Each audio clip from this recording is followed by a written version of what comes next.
Good morning, everybody. Welcome to Café on Tampa Online. We can't meet in person, so we're still meeting online. Thank you for joining us today. I've got my program coach here, Del Acosta. Take it away. Good morning, Bill, and good morning, everybody out there. Welcome to see you again. This morning, we have an interesting program with Matt Dixon, who's Florida Bureau Chief of Florida Politico and is co-author of the Florida Playbook. Tell us a little bit about yourself, Matt.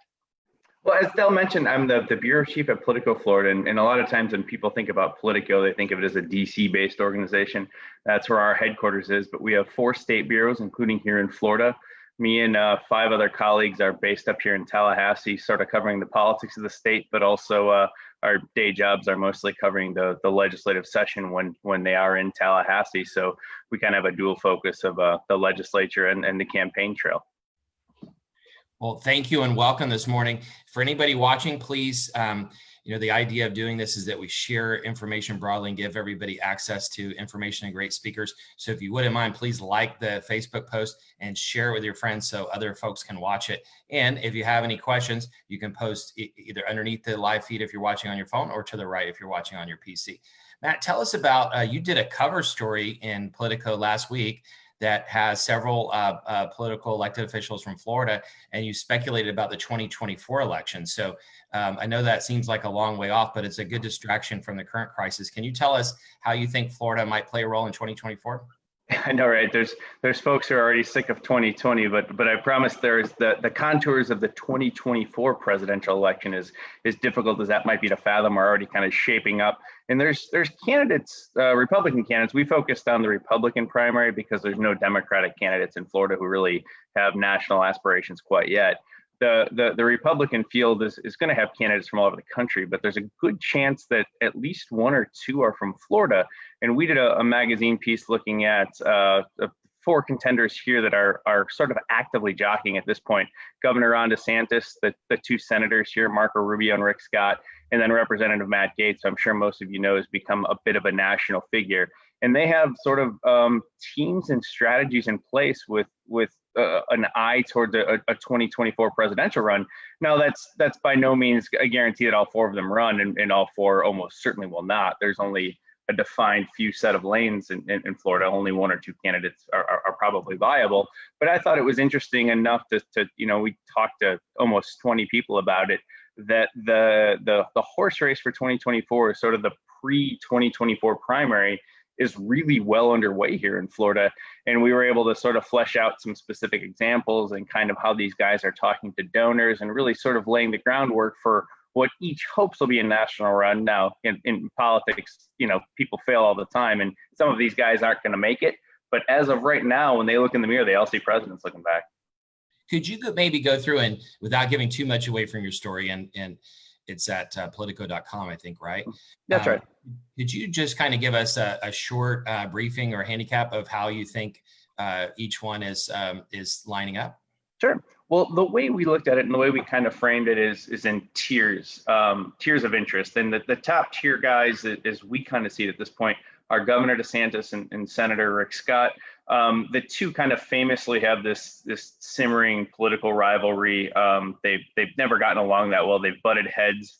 The transition from senators when Governor Scott was leaving the governor's mansion and handing the keys over to now Governor DeSantis wasn't the smoothest process, which was kind of the first signal that there was a bit of a rivalry there, because when you go from a transition from the same political party, Republican to Republican in this case, it's supposed to have sort of a programmed nature to it, and it's not supposed to be overtly political. That wasn't the case here.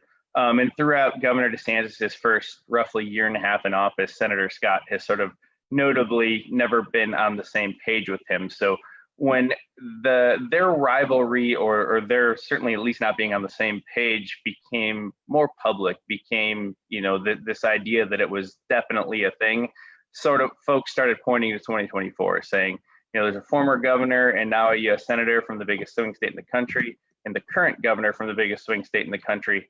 Clearly, they have aspirations beyond their current position, and they hold jobs that offer big stepping stones. Being a statewide elected official in Florida is to a degree a national job, or at least sets you up to easily run for national office. So that's kind of our tier one. I think Scott and DeSantis, if you want to break it down that way, are probably the most likely to make a serious bid. And then we talked about Senator Rubio, who, as I'm sure everyone on this call remembers, ran in 2016, was beaten fairly badly in his own state here by President Trump and ended up getting out. There are those who think there's kind of a 50-50 feel to him. There are those who I spoke with who said his moment is past. The idea of President Rubio is difficult to fathom for them now because a lot of politics, especially when you're playing at this level, has to do with momentum. And right now, he's trying. He's just named chairman of the Senate Intelligence Committee. He's gotten a sort of a foreign policy focus. He put together the PPP coronavirus stimulus plan. So he has he's building a post 2016 resume. But there are still those who are skeptical that he can get his cards in order enough to make a viable run. But then conversely, there are those who see him as, of the four, the most politically talented. He's a former Speaker of the Florida House. He's real good in front of crowds. He can energize an audience. He's got a fundraising base. He has a very, very loyal consultant team. So there are, while those say the moment's past, there are others who say there is absolutely the steps there in place, that the things there in place that someone would need to sort of make a presidential run. And then I think Matt Gaetz is seen as a bit of a wild card, but should be in the conversation if we're just talking about Florida. The conservative media ecosystem has written a lot about him being a potential 2024 candidate. So he is getting buzz in those worlds. He's just recently started a podcast. He is one of the closest allies to President Trump. And regardless if President Trump wins re-election or not, I think at least in a Republican primary sort of atmosphere, his voice is still gonna weigh heavy on things. So Gaetz certainly has the hallmarks of someone who could potentially try this, and we wanted to make sure he was included. That's kind of how we're viewing it. If it were horse racing, there's maybe 2 or 3 tiers, but everyone, at least at this point, this far out, has their eyes on laying the groundwork. A game changer could be primetime talk at the 2020 Republican National Convention. Do you see any of those 4 being given prime time? Without question. I mean, without seeing a schedule, I don't know that to be the case, but I mean, it is the party of President Trump right now. And we're talking about, at least in Scott, DeSantis, and Gaetz, 3 of his biggest allies nationally. Rubio is not in that same category. I think he and the president have fixed their relationship, it seems, at least, publicly facing. But, and Gaetz is probably the best, speech giver of them. So if you assume that those really close to the president and those with a big platform are going to kind of get those speaking slots, I think, that the governor of the state of Florida, Rick Scott, who raised, $20 million for a Trump super PAC and is very close to the president, and Matt Gaetz, who is sort of morphed into his attack dog or someone who vocally defends the president every step of the way. I think all of them are good candidates. And to your point, Del, I think those speaking slots are often signals for a politician's next step or potential next step. So I absolutely think that's something to watch. And our folks here, sort of the big 4 that we're focused on, are at least prime candidates for one of those spots. Quick, a follow-up question on this. Do you see the GOP convention moving to Florida or another state? That's tough to tell. I mean, right now, North Carolina seems to be doing everything they can to lose it. The president keeps sending signals that it seems he wants to keep it there. He keeps praising North Carolina. He knows Florida's an important state, but so is North Carolina and sort of the national calculus. So it seems like every effort is being made to keep there North Carolina, but that state doesn't get out of its own way. It could very well move. And Republican Party of Florida Chairman Joe Gruters has sort of laid out the red carpet. There's been he's talked to the RNC, and they're taking every step needed here to get it to Florida. And I know Jacksonville's Mayor Lenny Curry has also said that city would be happy to host. So Florida's doing everything it can to get it, and North Carolina's doing everything it can to lose it, it seems. So, the chances are certainly there, but I'm not sure if there's any certainty to it. Just another quick topic on Tampa break. Thank you all for watching. If you have any questions, please post it underneath the feed if you're watching on your phone, or to the right if you're watching on your computer. And please, we want to share this information widely, so please like the feed and also share it with your friends. Tell us what else about the president's role besides the convention? What role might the president have if Donald Trump's reelected? We have some viewers who would be in favor of that, some against, but let's just say hypothetically he's reelected. What role might he have in trying to pick his next successor? Well, I think especially if he is reelected, his voice and his presence in I guess you got to break it up into two conversations: a primary race, a Republican primary, and then a general election. I think in a Republican primary, the president will continue to have a large degree of sway, and he can probably continue to be a kingmaker to some degree, unless something drastically changes. I'm talking about a snapshot in time right now. Something could drastically change to alter this landscape. But I think going forward, if it is indeed a second term of President Trump, there's absolutely going to be in the back of his mind, I think, who's next, or who can I support that will be the next president. And there are going to be people outside of Florida that are certainly going to get his attention. I don't know that this certainly, I don't mean to characterize this as just a Florida race. That's just our focus. So there's going to be national competition for the president's attention. But I think even implicit endorsement, things like, even if he doesn't come out and say, I endorse candidate X, people are going to, perpetually be sort of reading between the lines with tweets, who donors are, who staff members are, if president's staff is working for one campaign over another. Those are all things that are going to kind of be signals and read into. And I think they will carry a lot of weight moving forward, at least in the primary environment. In 2018, president in the gubernatorial race here in Florida, President Trump's tweet essentially helped Governor DeSantis win the primary. He wasn't supposed to win, and that tweet really got him where he needed to be. So we've already seen the president's influence, especially in a state like Florida, make or break races. But Governor DeSantis, even with that at his side, even with that sort of primary momentum, didn't necessarily run tethered to Trump all the time in the general election. So we saw a shift in that race. And I would anticipate, even if the president is a very important primary voice, which he could be, the general election would look a little different, hypothetically. We have a question from the floor.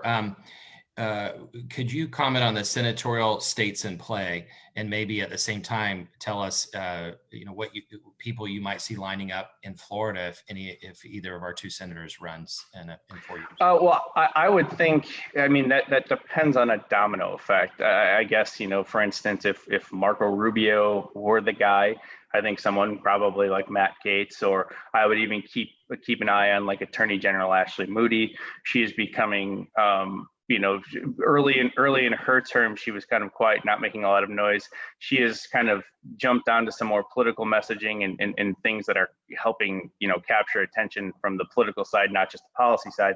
So I would think Moody and Gaetz would sort of, without giving a little more thought, jump off to me. And then on the Democratic side, I think everyone is kind of waiting to see what Agriculture Commissioner Nikki Fried wants to do. She's the only statewide elected Democrat. She's been the only non-federal statewide elected Democrat in Florida since 2010. So it's been a long time. I don't think anyone sees Agriculture Commissioner as her political ceiling. It's just a matter of if she wants to run for governor or U.S. Senate and sort of what her thinking is on that. So on the Democratic side, she kind of has the field to herself to a degree. She is really their only statewide presence and sort of the leader of that party. As far as potential Senate aspirants, I would point to Gaetz and maybe Attorney General Ashley Moody off the top of my head. Another question from the floor, would you assume that Governor DeSantis would run for re-election? And if so, what Democrats might run against him? Well, that's the Democrat, the only statewide Democrat I think in play for any of this right now is Fried. Things will certainly change. There'll be others who want to tip their toe, but the Democratic big city mayors have, so far stayed out of the statewide politics. That could certainly change, but the Democratic bench isn't the strongest in the world, and Fried, I think, is seen as the strongest contender. And yeah, I think there is a status quo thing. Like there hasn't been any overt signals that Governor DeSantis won't seek re-election. I know there are those out there. You can find them who think that it might be politically advantageous if he wants to run in 2024 to not seek re-election. As part of the reporting on the magazine story that we did, I ran across a few people who had that idea that it might be better for him to have a successful first 4 years, leave the governor's office with high approval ratings, go out and start raising money. But I think that's the exception, not the rule, as far as the thought process on Governor DeSantis's political future. What do you think? And this is speculation, I know, but what do you think about the possibility in 2 years or 6 years that we would have two women at the top of the ticket? So Ashley Moody versus Nikki Fried. Certainly, it's a possibility. But you're right; it is speculation. A lot of things can move, but I think both of they're both very, very strong in their respective offices. They're both sort of gaining a statewide footholding, and they're popular within their parties for sure. So I certainly wouldn't discount that idea for a second. Matt, what about Adam Putnam? In one of your articles, you refer to him as political and citrus royalty in Florida. Do you see his political career over, or do you see him reemerging? I sort of do. Who knows? He's certainly young enough to do it. His window has not closed, but I think he would need to wait. And if this happens, I'm not sure it will. If we look at the Republican Party as pre-Trump and post-Trump, I don't think the way the party is currently situated, it's a good spot for Adam Putnam. He's got, he's very establishment cut. He was in Congress for a long time, and he was sort of a creature of the party as it was constructed before Trump. So if it were ever to return to what it used to look like, or some variation of, sure, I could see an environment where he's young, he can raise a ton of money, and he could have a future. But I think if there is that future, it's in the far term as opposed to the near term. You mentioned the big city mayors. Are there any big city mayors that are taking a higher position right now? And then what about the state senators? We've just seen a successful state senator run statewide. So are any of those popping up on the statewide scale?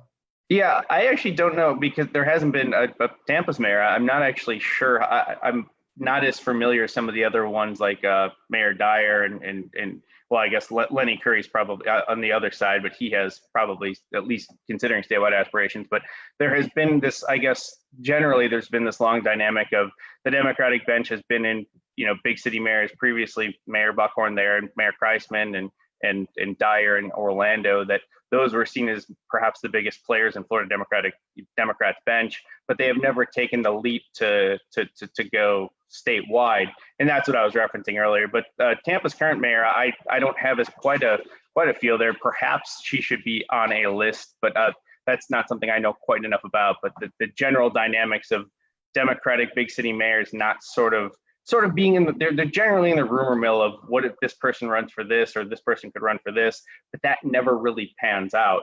And that's what I was referencing earlier. What about Mayor Kreisman? Well, I was just saying he's, a prominent, a prominent big city Democrat in the state. I know he was early in the pandemic, he was kind of a vocal critic of the DeSantis administration, was kind of pushing back on some of the executive orders coming out of the DeSantis administration. I was simply referencing him as a big city mayor that hasn't, taken the statewide plunge like some of the other ones. And then what about the state senators? Like we have Daryl Rosan in this area. Any of the state senators statewide stepping up? I don't think there's any.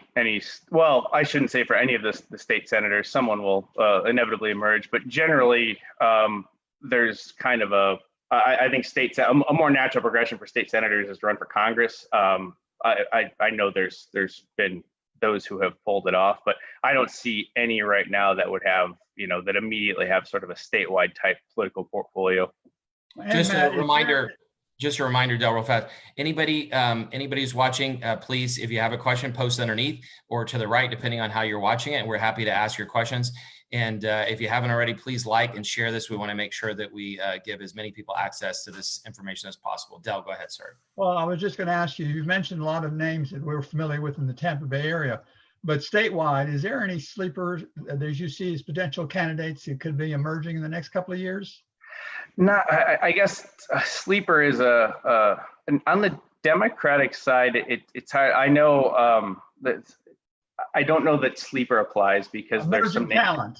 Yeah, well, see, because there are some names we know, like, again, Gwen Graham seems to keep signaling that she would, perhaps like to run again. I don't know at this moment in time that there is a really deep Democratic bench. I genuinely think that a lot of the momentum as far as ascendant Democrats and putting sort of the party's shoulder behind a candidate is going to be Nikki Fried.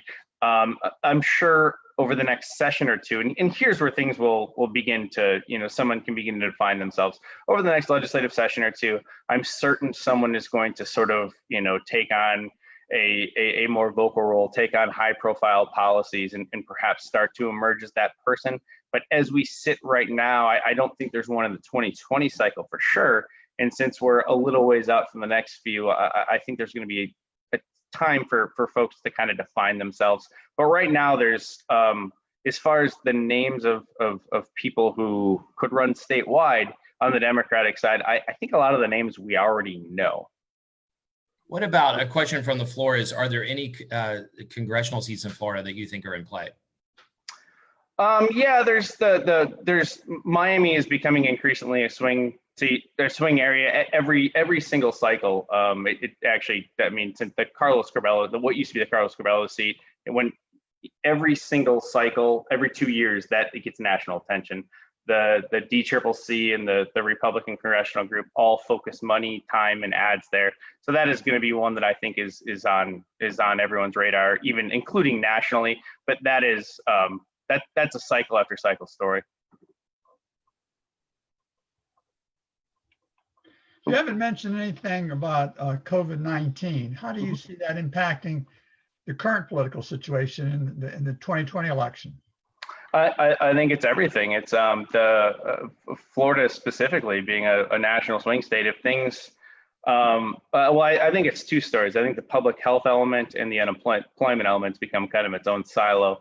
I think a lot of the public health numbers, if we're taking a snapshot in time, are good and certainly beat the forecast, as the Governor DeSantis says time and time again. There's some questions about the data, but as of now, the numbers that we see aren't as dire as once thought, but the unemployment system has been sort of an unmitigated disaster. And that, I think, out of all of this, and I always try to preface this, the coronavirus, the pandemic conversation should be about healthcare. It shouldn't be a political thing. We should healthcare first. But for the purposes of a conversation like this, if we set it aside and want to look at how this could, hurt or help someone politically, I think the unemployment piece is going to be much bigger. Democrats are doing press releases and phone calls day after day after day, and they're messaging now on unemployment as opposed to some of the healthcare stuff. So I think getting that system fixed and getting people, getting rid of these horrible anecdotes of people who have been out of work for so long and can't access the system or get jobless benefits, fixing that is I don't want to say the ball game because I don't want to overstate it, but I think it's hugely important. If the system is a mess through November, that's going to be a problem for Republicans, I think, including and up to the president. If they are able to get it fixed and some of this calms down in the near future, which I think everyone is hoping is the case, then they might be able to smooth it out. But I think about it as healthcare and unemployment, and from a political sense, I think the unemployment is the much bigger factor. I've heard statistics that as many as 40% of the jobs are going to evaporate. And of course, that's just one of many rumors. What is your take on that?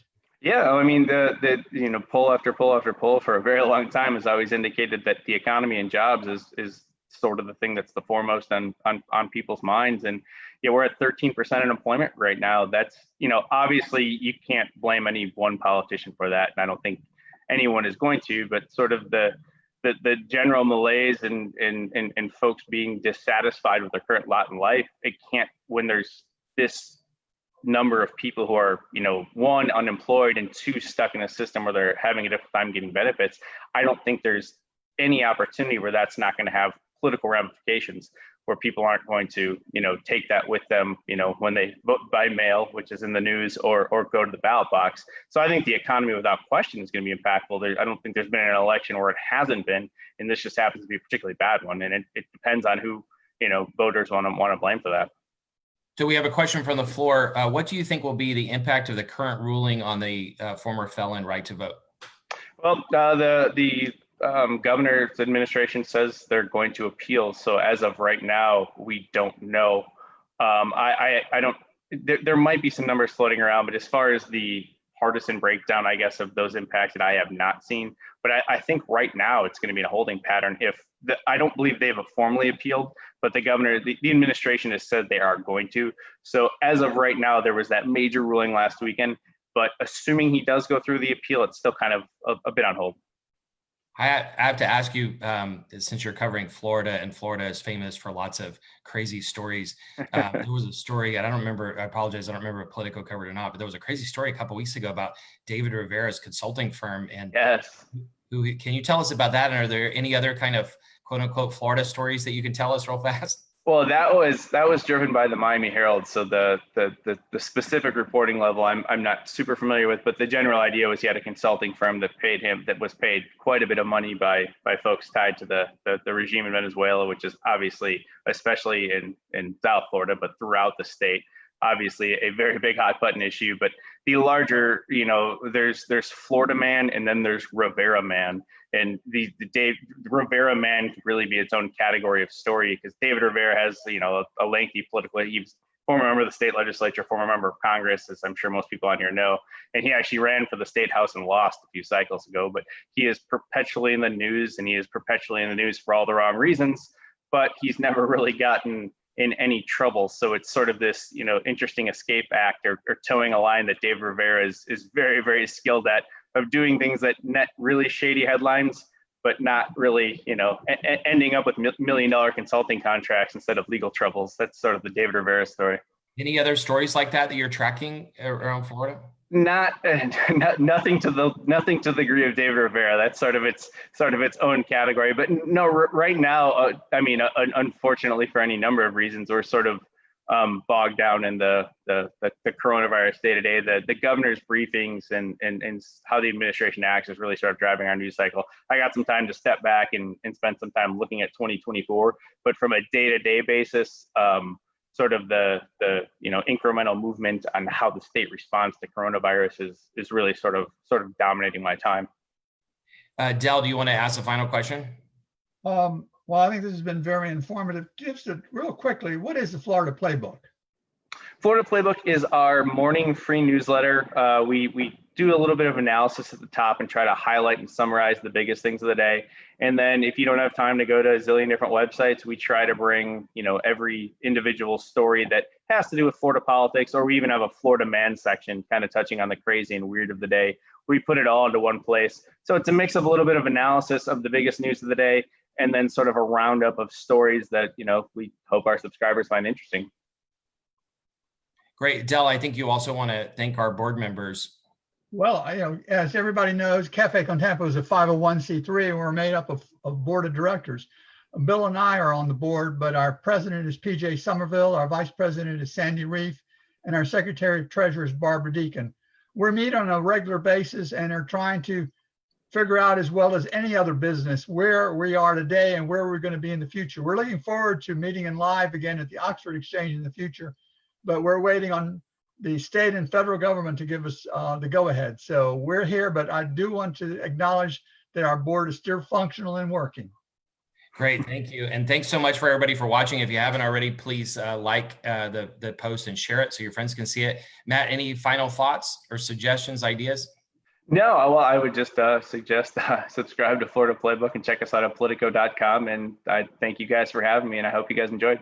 Well, thanks so much for thanks so much for coming so early on a Friday morning. Appreciate it. Oh, of course. Thank you for having me. Thank you.